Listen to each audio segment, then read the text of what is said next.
సర్వాధికారియు నిరంతర స్తోత్రార్హుడు యేసుక్రీస్తు ప్రభువారి ప్రశస్త నామంలో ఉదయకాలపు వర్తమానాల కొరకు ఎదురు చూస్తున్న మీ అందరికీ ఇమాన్యుయల్ మినిస్ట్రీస్ తరపున మా శుభాభివందనాలు తెలియచేస్తూ ఉన్నాను.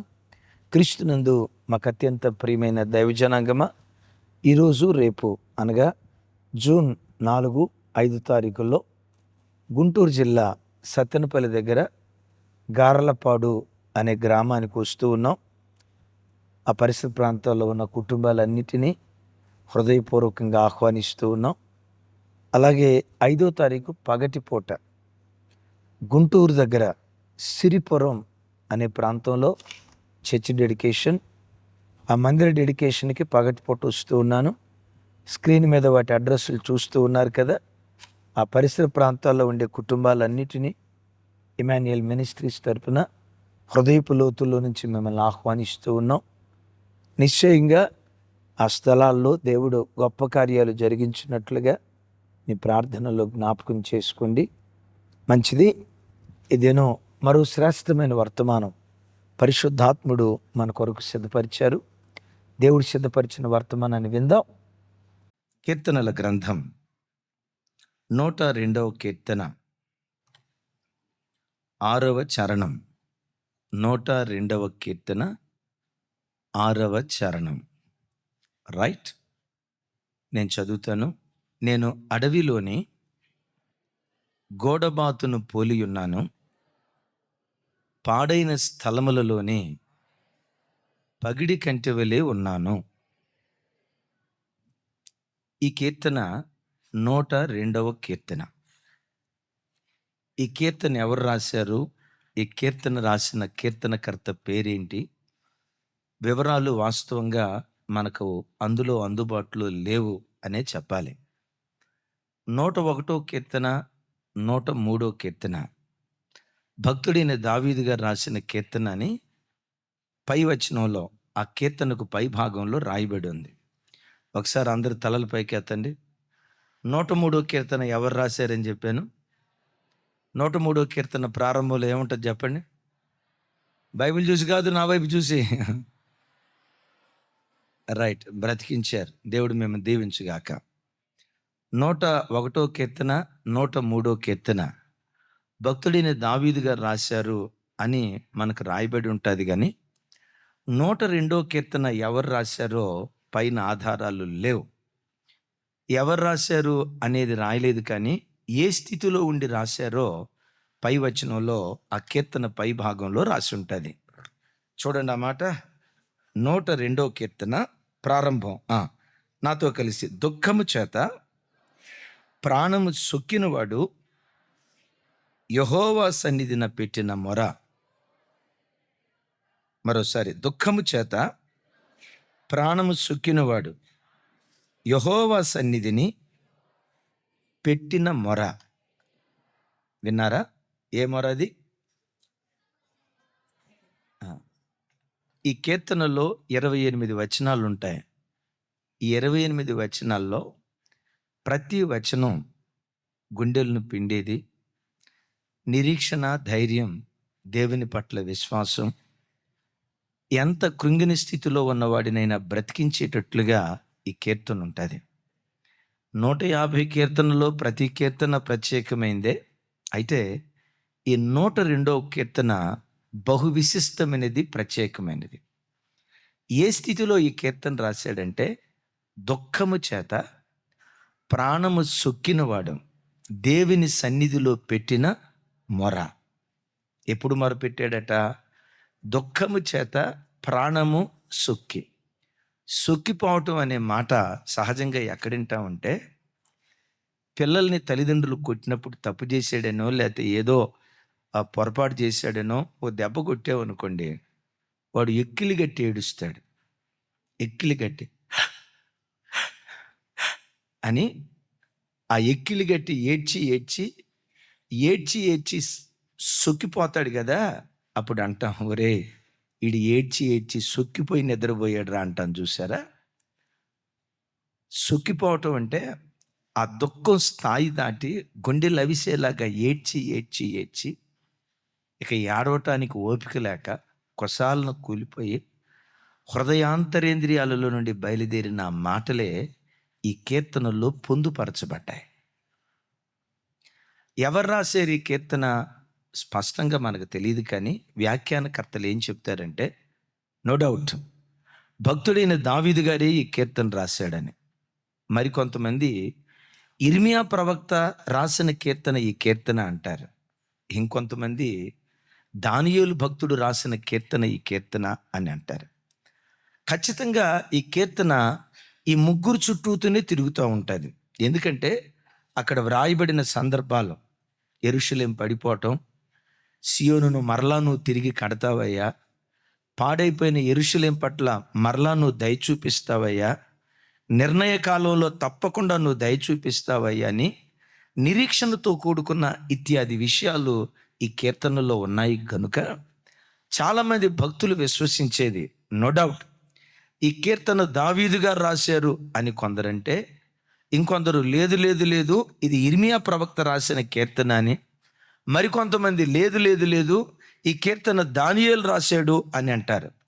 మెట్టుకు ఎవరు రాసినా దుఃఖము చేత ప్రాణము సొక్కిన వాడు రాసిన కీర్తన ఈ అద్భుతమైనటువంటి కీర్తన. ప్రాణం సొక్కిపోయేటట్లుగా ఎందుకు ఏడ్చాడు ఆ భక్తుడు? ప్రాణం సొక్కిపోయేటట్లుగా ఎందుకు ఆ భక్తుడు అంతగా విలపించాడు?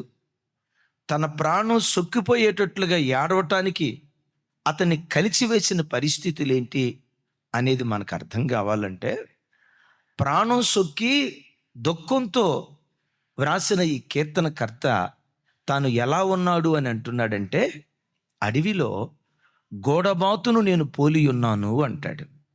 దేనిని? దైవజనమ, గోడబాతు. తమ్ముడు ఫోటో ఉంటే చూయించండి. గోడబాతు ఓ రకంగా కొంగ, మరోవైపు బాతు. ఈ రెండిటిని మిక్స్ చేస్తే రమారమి దానిలాగుంటుంది. కొంగని ఎంతమంది చూశారు? కొంగ, కోడి కాదు. కోడి అందరూ చూశారు. కొంగ. బాతుని ఎంతమంది చూశారు? అదిగో చూడండి, అదే. కొంచెం వీడియో పెద్దగా పెట్టిన. అది కొంగ కాదు, అలాగని బాతు కాదు. ఇది చూసారా? ఇది గోడబాతు. దీన్ని పెలికాన్ అని ఇంగ్లీష్లో అంటారు. పెలికాన్ బర్డ్, గోడబాతు. సహజంగా ఈ గోడబాతుకుండే సహజ సిద్ధమైన శైలి ఏంటంటే, ఒక్కొక్క జీవరాశికి ఒక్కో స్థలంలో బ్రతకటం ఇష్టం. పందులు ఉన్నాయి. సహజంగా పందులు ఎక్కడుంటాయి చెప్పండి? భలే కరెక్ట్గా చెప్పారు. బురద ఎక్కడుంటే ఆ బురద ఉన్న చోట పంది స్వయం విహారం చేస్తుంది. ఇక నాకు తిరుగులేదు అన్నట్లుగా బురదలో జలకాలాడుతుంది. పందికి బురదలో జీవించడం ఇష్టం. ఈ గోడబాతు స్వచ్ఛమైన నీరు ఎక్కడ దొరుకుతుందో, నది ప్రవహించే పరివాహక ప్రాంతాల్లో ఇది బ్రతుకుతుంది. నీరు లేని చోట ఇది పొరపాటున బ్రతకదు. మీరు కావాలంటే ఇంటర్నెట్ సెర్చ్ చేసి చూడండి. మన ఆంధ్ర తెలంగాణ ప్రాంతంలో పేరుగాంచిన 2-3 సరస్సులు ఉన్నాయి. మీకు తెలిసిన సరస్సుల పేర్లు టకాటకా చెప్పండి. ఒకటి బతికించారు, రెండవది ఓరే నాయన అది ఒక్కటి చెప్పారు. చదువుకున్న వాళ్ళు చెప్పాలి. అమ్మ బ్యాంక్స్ వెళ్ళి, నీకేమీ ఎగ్జామ్లో రాలేదమ్మా? పులికాట్ సరస్సు వినలేదా? సరే, కొల్లేటి సరస్సు అన్నారు కదా. ఈ కొల్లేటి సరస్సులో సమృద్ధి అయిన నీళ్ళు ఉన్నప్పుడు ప్రపంచ దేశాల్లో ఎక్కడెక్కడి నుంచో కొన్ని వేల కిలోమీటర్లు ఎగురుకుంటూ గోడబాతులు కొల్లేటి సరస్సుకి, పులికాటి సరస్సుకి వచ్చి నీళ్లు సమృద్ధిగా ఉన్నంతకాలం అక్కడ బ్రతికి, అక్కడ నీళ్లు ఇంకిపోతూ ఉంటే అక్కడి నుంచి ఏం చేస్తాయో తెలుసా? ఏ సరస్సులో నీళ్లు ఉంటాయో అక్కడికి ఎగురుకుంటూ వెళ్ళిపోతాయి. నీరున్న చోటే ఇది బ్రతుకుతుంది, నీరు లేని చోట గోడబాతు బ్రతకదాం. రైట్? అయితే ఈ భక్తుడు ఇప్పుడు ఎక్కడున్నట్లుగా చెప్తున్నాడు? నీళ్ళ దగ్గర నేనున్న గోడబాతును కాదయ్యా, సరస్సుల దగ్గర ఉన్న గోడబాతును కాదయ్యా, అడవిలో ఉన్న గోడబాతును నేను పోలి ఉన్నాను అంటాడు. ఇది నీళ్లను వెతుక్కునే క్రమంలో గమ్యం తప్పి వెళ్ళాల్సిన డెస్టినేషన్కి వెళ్లకుండా దారి తప్పి ఎక్కడైనా అడవిలో చిక్కుకుంటే దానికి నీళ్లు దొరక్క అది అల్లాడిపోతుందట, నీళ్లు దొరక్క మూలుగుతుందట. అయ్యో, నా పయనంలో సరస్సు నేను కనుక్కోలేకపోయానే, నీటికి నేను దూరం అయిపోయానే అని. విచిత్రం చూడండి, ఈ గోడబాతు గుండె లవిసేలాగా నీళ్ల కొరకు పరితపిస్తూ విలపిస్తూ ఏడుస్తూ ఉంటుందట. దేని కొరకు? నీళ్లకు నేను దూరం అయిపోయానని ఏడుస్తూ ఉంటుందట. ఒకవేళ ఈ కీర్తన దావీదు భక్తుడు రాశాడు అని అనుకుంటే, దావీదు భక్తుడు కూడా తన బ్రతుకులో నీళ్లకు దూరం అయ్యాడు. నీళ్లకు దూరమైన గోడబాతు విలపించినట్లుగా, ప్రాణం సొక్కేటట్లుగా ఏడుస్తున్నాడు. దావీదా, ఎందుకు నువ్వు ఏడుస్తున్నావు? నువ్వు ఏడ్పు కలిగిన కారణం ఏంటి? కుటుంబంలో ఏమైనా సమస్య? లేదయ్యా. ఆరోగ్యం బాగాలేదా? లేదయ్యా. ఆర్థికంగా ఏమైనా చితికిపోయావా? అట్లాంటి సమస్యలు ఏవి నాకు లేవయ్యా. మరి అలాంటి సమస్యలు ఏవి నీకు లేకపోతే ప్రాణం సొక్కిపోయేటట్లుగా దుఃఖంతో ఎందుకు నువ్వు ఏడుస్తున్నావు? నీ హృదయాన్ని కదిలించిన నీ ప్రధాన సమస్య ఏంటి? అడవిలో ఉన్న గోడబాతులాగా నువ్వు ఏడుస్తున్నావే, ఎందుకు ఏడుస్తున్నావయ్య అంటే, ఏడుస్తూ అంటాడు, గోడబాతు నీళ్లకు దూరమైనట్లుగా వాక్యమనే నీళ్లకు నేను దూరమైపోయా. వాక్యం దేవుణ్ణి నీళ్లతో పోలుస్తుంది, పరిశుద్ధాత్మను వాక్యం నీళ్లతో పోలుస్తుంది. పరిశుద్ధాత్మకు నేను దూరమైపోయా, దేవునికి దూరమైపోయా, చివరికి నా దేవుని సన్నిధికి నేను దూరమైపోయానయ్యా. ఎందుకు దూరమయ్యానో తెలుసా? బత్షెబతో నేను చేసిన పాపాన్ని బట్టి దేవుని సన్నిధికి నేను దూరమైపోయానని. నీళ్లు దూరమైనందుకు గోడబాతి విలపించినట్లుగా దేవునికి, దేవుని సన్నిధికి తాను దూరమైనందుకు గోడబాతులాగా ప్రాణం సొక్కేటట్లుగా దావీదు ఏడుస్తూ ఉన్నాడు. దైవజనమ, ఒకసారి చూడండి, ఎప్పుడైనా నీ జీవితంలో ఒక వారం రోజుల పాటు బైబిల్ చదవకపోతే ఎప్పుడైనా కూర్చొని, దేవా, వాక్యమనే నీళ్ళు మీ వాక్యాన్ని చదివి వారం రోజులు అవుతుందయ్యా. అంతకు మునుపు 2-3 అధ్యాయాలు, 4-5 అధ్యాయాలు అట్లా చదువుకుంటా వెళ్ళేవాడిని అయ్యా. నాకేమైందో నాకు తెలియదు, నా ఆత్మీయ జీవితానికి ఏం సంభవించిందో నాకు తెలియదు. వాక్యం దగ్గర కూర్చోటానికి మనసు రావట్లేదయ్యా. ఒకవేళ బలవంతంగా చదవాలని కూర్చున్నా 2-3 వచనాలు చదువుతానయ్యా, నిద్రమత్తు వస్తుందయ్యా. చదవటానికి మనసు రావట్లేదయ్యా. ఒకప్పుడు బాగా వాక్యం చదివేదాన్ని, ఇప్పుడు వాక్యమనే నీళ్లకు నేను దూరం అయ్యానని. వాక్యం చదవని నీ ఆత్మీయ స్థితిని బట్టి ఎప్పుడైనా ఏడ్చిన అనుభవం నీకుందా? ఒకప్పుడు మీ సన్నిధిలో ప్రార్థన చేయటానికి మోకరిస్తే సమయం తెలిసేది కాదయ్యా. అర్ధగంట, 30 గంట, గంటన్నర అలా ప్రార్థనలో కూర్చున్నానంటే సమయం తెలియక మైమరిచిపోతూ మీ సన్నిధిలో నేను ప్రార్థన చేసేవాడిని అయ్యా. ఎందుకో ఇప్పుడు మోకరించడానికి నాకు మనసు రావట్లేదయ్యా. అప్పుడు ప్రార్థన చేసినట్లుగా ఇప్పుడు ప్రార్థన చేయలేకపోతున్నానయ్యా అని నీవు పోగొట్టుకున్న ఆత్మీయ స్థితిని బట్టి దావీదులాగా ప్రాణం సొక్కేటట్లుగా ఎప్పుడైనా ఏడ్చావా? ఏడ్చారా? ఆయనకి చప్పట్లు కొట్టండి అందరు గట్టిగా. ధైర్యంగా చేతులు ఎత్తుతున్నాడు. ఉద్యోగం రాలేదని ఏడ్చావు, తప్పేం కాదు. వ్యాపారంలో చితికిపోయానని ఏడ్చావు, తప్పేమీ కాదు. కుటుంబంలో శ్రమ వెంబడి శ్రమ, ఆపద వెంబడి ఆపద, కష్టం వెంబడి కష్టం, నష్టం వెంబడి నష్టం, కీడు వెంబడి కీడు కలుగుతుందని ఏడ్చావు దేవుని సన్నిధిలో, తప్పేమీ కాదు. నిన్ను అడిగే మాట, నా దేవునికి నేను దూరం అయిపోయా, ప్రార్థనా జీవితానికి దూరం అయిపోయా, పరిశుద్ధంగా బ్రతికే జీవితానికి దూరం అయిపోయా, కన్నీటి ప్రార్థనకు దూరం అయిపోయా, దేవునితో సహవాసానికి, ఆయన సన్నిధికి నేను దూరం అయిపోయానని దేవునికి దూరమైన స్థితిని బట్టి ప్రాణం సొక్కిపోయేటట్లుగా క్రైస్తవుడా ఎప్పుడైనా నీ జీవితంలో ఏడ్చిన జ్ఞాపకం ఉందా? ఉన్న ఉద్యోగం పోయిందని ఏడ్చావు, తప్పేమి కాదు. సమస్య వెంబడి సమస్య వస్తుందని ఏడ్చావు, తప్పేమి కాదు. పిల్లలు సరిగ్గా చదువుకోవట్లేదని ఏడ్చావు, మార్కులు సరిగ్గా రాలేదని ఏడ్చావు, వాళ్ళకు ఉద్యోగం రాలేదని ఏడ్చావు. నేను నిన్ను అడిగే మాట, ఎప్పుడైనా నువ్వు దేవునికి దూరం అయ్యావని, వాక్యానికి దూరం అయ్యానని, ఉపవాస ప్రార్థనకు దూరం అయ్యానని, ఇలా దేవుని సన్నిధికి దూరం అయ్యానని, దేవునికి దూరమైన స్థితిని బట్టి ప్రాణం సుక్కిపోయేటట్లుగా ఏడ్చిన జ్ఞాపకం ఎప్పుడైనా నీ బ్రతుకులో ఉందా? ఉంది అంటే నీవు గోడబాతు లాంటి దానివి. లేదు అంటే నువ్వు గోడబాతువు కాదు, అడవిలో చిక్కుకుపోయిన గోడబాతు లాంటి ఉన్నాయా నేను. దావీదు ఏడుస్తున్నాడు లైక్ దట్. ఇర్మియా ప్రవక్త రాసిన, దానియేలు ప్రవక్త రాసిన, వాళ్ళందరూ దేవుని సన్నిధికి దూరమై దేశం కాని దేశంలో బానిసలుగా బ్రతుకుతున్నారు. దావీదు దేవుని సన్నిధిని ఎంత ప్రాణాధికంగా ప్రేమించాడో 2 మాటలు చదివితేనండి అనిపిస్తుంది. ఒక వ్యక్తి దేవుని వెంబడిస్తే ఇలా వెంబడించాలరా, ఇలాంటి జీవితం ఒక్కరోజు బ్రతికిన తర్వాత చచ్చిపోయినా పర్వాలేదురా అని అనిపిస్తుంది. 51వ కీర్తన అందరికీ సుపరిచితమైన మాట. చూడు,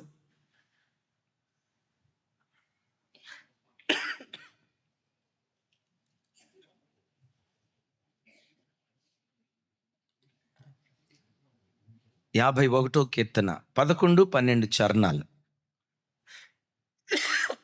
సారీ, నాతో కలిసి చెప్పండి. నీ సన్నిధిలో నుండి నన్ను త్రోసివేయకము, నీ పరిశుద్ధాత్మను నా యొద్ద నుండి తీసివేయకము. చాలు తమ్ముడు, ఆ వచనం అట్లా ప్రక్కన పెట్టు. 51వ కీర్తన దావీదు బత్షెబాతో చేసిన పాపాన్ని బట్టి పశ్చాత్తాపడుతూ ఏడుస్తూ రాసినటువంటి కీర్తన.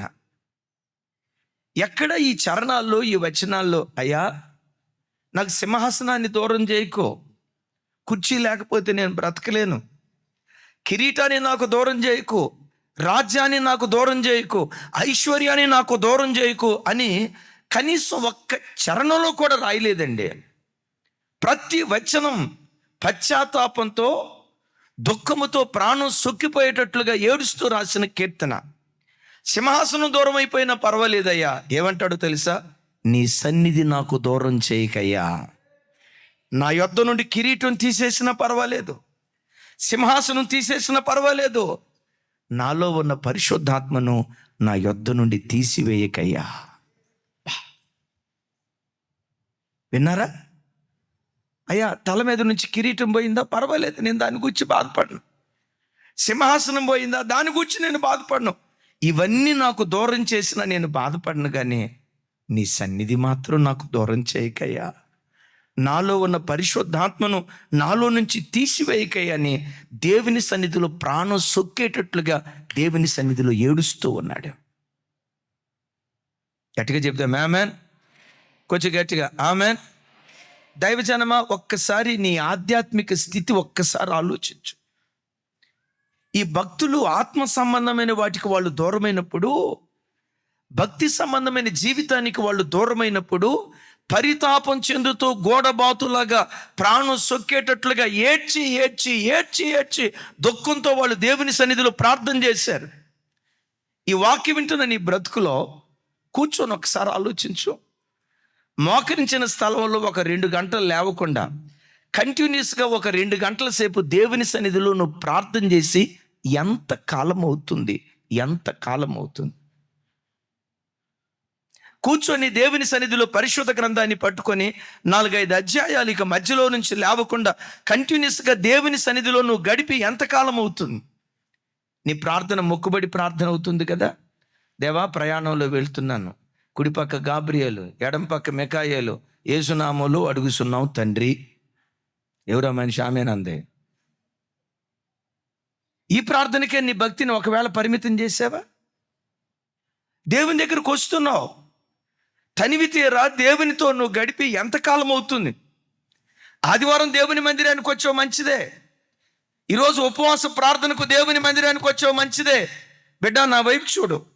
నీ వ్యక్తిగత జీవితంలో నువ్వు ఇంటిలో ఒంటరిగా ఏకాంతంగా నా ప్రభుతో గడపాలి, నా ప్రభుని అనుభవించాలి, నా ప్రభుతో మాట్లాడాలి, నా ప్రభుతో ముచ్చటించాలి, ఆయన స్వరాన్ని వినాలని తనివి తీరా దేవుని సన్నిధిని నువ్వు అనుభవించి ఎంతకాలం అవుతుంది?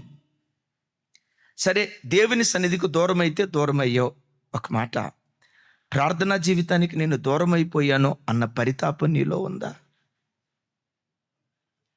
ఒకప్పుడు ప్రార్థన చేసినట్లుగా నేను చేయలేకపోతున్నానయ్యా, ఒకప్పుడు కూర్చున్నట్లుగా మీ సన్నిధిలో నేను కూర్చోలేకపోతున్నానయ్యా, ఒకప్పుడు నిన్ను అనుభవించినట్లుగా నీ సన్నిధిలో ఆనందించినట్లుగా ఇప్పుడు నేను ఆనందించలేకపోతున్నానయ్యా అని దేవుని సన్నిధికి దూరమైన స్థితిని బట్టి దేవుని బిడ్డ ఎప్పుడైనా పొడి పొడి పెదవులతో ప్రార్థన చేయటం కాదు. ఈయన ఎట్లా ప్రార్థన చేశాడట? దుఃఖము చేత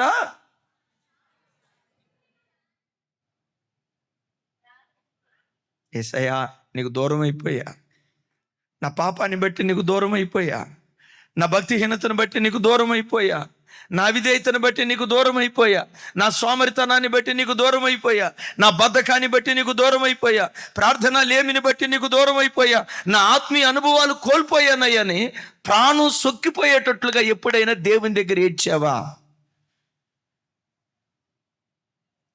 సౌలు చేత దావీదు తరమబడుతున్న రోజుల్లో ఒక మాట అంటాడండి. దేవుని సన్నిధిలో ఆ రాజుతో ఒక కోరిక కోరతాడు. ఇది నా జీవితంలో జరుగునుగాక అని దావీదు మాట్లాడతాడు. ఏం మాట్లాడతాడు చూడండి ఆ మాట. సమూయేలు మొదటి గ్రంథం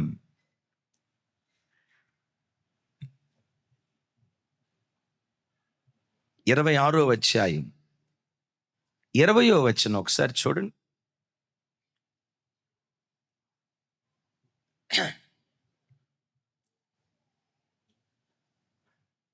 అందరూ మీ బైబిల్ తెరవండి, తమ్ముళ్ళు బైబిల్ తెరవండి, చూడండి ఆ మాట టిక్ చేసుకోండి. 26, 20 నాతో కలిసి. నా దేశమునకు దూరముగాను యెహోవా సన్నిధికి ఎడముగాను నేను మరణము నొందకపోవుదునుగాక. ఏమంటాడు? నా వైపు చూసి చెప్పండి, ఏమంటాడు? ఒకసారి చూడండి.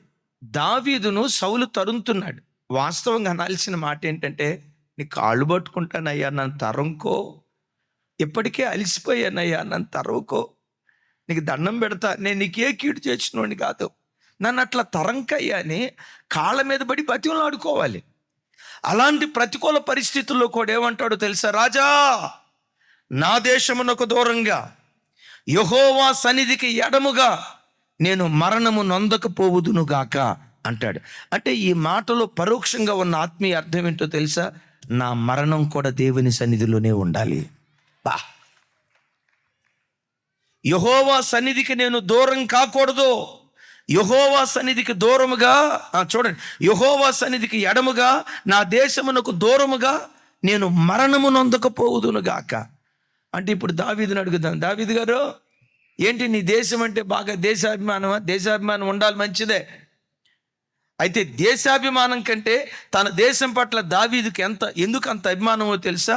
తన దేశంలో షిలోహు ప్రాంతంలో దేవుని మందిరం ఉంది, దేవుని ఆరాధించే ఆరాధన స్థలం ఉంది, బలిపీఠం ఉంది, గంగాళం ఉంది, ధూపవేదిక ఉంది, సముఖపు రొట్టెల బల్ల ఉంది, దీపవృక్షం ఉంది, సర్వలోకనాథుని నిబంధన మందస్సం ఉంది. ప్రపంచంలో ఏ దేశానికి వెళ్ళినా ఆ దేశాల్లో ఇవి లేవు. ఇజ్రాయేలు దేశంలో షిలోహులో దేవుని మందిరం ఉంది. బాధ ఏంటో తెలుసా? నీ మందిరానికి నేను దూరం కాకూడదయ్యా, నీ సన్నిధికి నేను దూరం కాకూడదయ్యా. దావీదు ఇక్కడ తరమబడుతూ అడవిలో గోడబాతులాగా నీళ్లకు తాను దూరమైపోయాడని ప్రాణం సొక్కిపోయేటట్లుగా దేవుని సన్నిధిలో ఏడుస్తున్నాడు భక్తుడైన దావీదు. ప్రైజ్ ది లార్డ్ చెప్దాం, ప్రైజ్ ది లార్డ్. ఎట్లా ఏడ్చాడు చెప్పండి, కొంచెం గట్టిగా, ఇంకోసారి గట్టిగా చెప్పండి.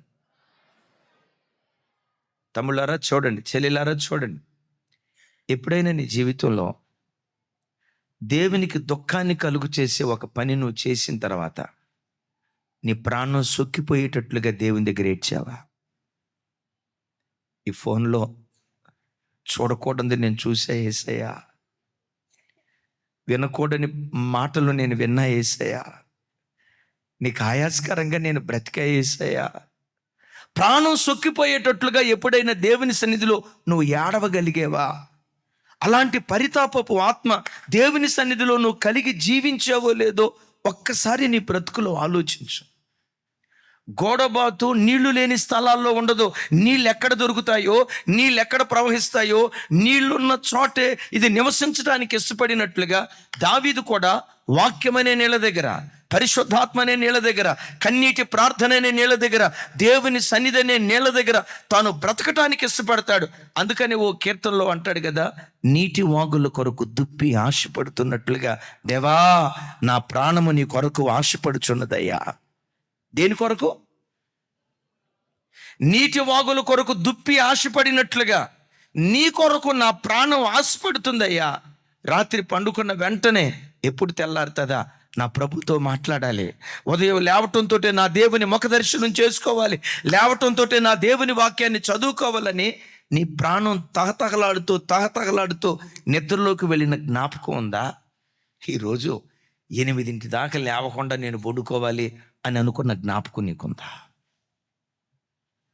దావీదు భక్తుడు అంటాడు, నీటి వాగుల కొరకు దుప్పి ఆశపడినట్లుగా. దైవజన్మ భక్తి జీవితం చేస్తే, ఇలాంటి భక్తి జీవితం కొద్ది రోజులు చేసి చనిపోయినా మన బ్రతుకు ధన్యమైపోయినట్టే లెక్క. Praise the Lord. ఎందుకు తాను నీటి వాగుల దగ్గర బ్రతకాలనుకుంటున్నాడు తెలుసా? నీళ్ళ దగ్గర బ్రతకాలనుకుంటున్నాడు తెలుసా? మీకు తెలుసా, నీళ్లు లేని చోట ఒకడు సంచరిస్తూ ఉంటాడు. పందులు ఎక్కడ సంచరిస్తాయి? పెద్దగా చెప్పాలి, కొంచెం గట్టిగా. గొర్రెలు ఎక్కడ సంచరిస్తాయి? బలిపీఠం దగ్గర, పచ్చిక బయలు దగ్గర. పందులు ఎక్కడ సంచరిస్తాయి?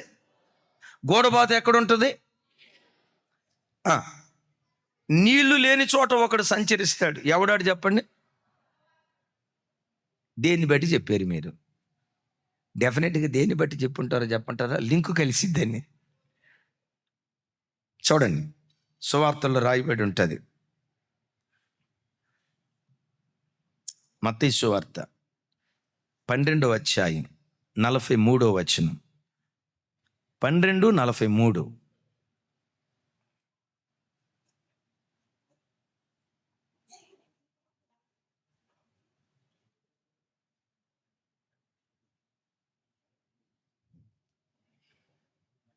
నాతో కలిసి. అపవిత్ర ఆత్మ ఒక మనుషుని వదిలిపోయిన తర్వాత అది విశ్రాంతి వెతుకుచు నీరు లేని చోట్ల తిరుగుచుండును. చెప్పండి, సైతానుగాడు ఎక్కడ తిరుగుతాడు? కొంచెం పెద్దగా చెప్పాలరా తల్లి. సైతానుగాడు ఎక్కడ తిరుగుతాడు? పందులు ఎక్కడ తిరుగుతాయి? గొర్రెలు ఎక్కడ తిరుగుతాయి? గోడబాత ఎక్కడ తిరుగుతుంది? మరలా గోడబాత ఎక్కడ తిరుగుతుంది? అపవిత్రాత్మ ఎక్కడ తిరుగుతాడు? నీ ఇంటిలో కన్నీటి ప్రార్థన లేకపోతే నీ ఇల్లు సాతాను నిలయంగా మారుతుంది. జాగ్రత్త. దేవుని వాక్యం అనే నేలను ధ్యానించే అనుభవం నీకు లేకపోతే నీ ఇల్లు అపవిత్రపు ఆత్మలకు నిలయంగా మారుతుందని దేవుని యొక్క వాక్యం మాట్లాడుతుంది. ఎప్పటికీ ఎన్నటికీ మన గుడారాలలో దేవుని ఆత్మ సంచరించునుగాక. ఆదికాండం 1వ అధ్యాయం 1-2 వచనాలు టకటక చెప్పండి. ఆది యందు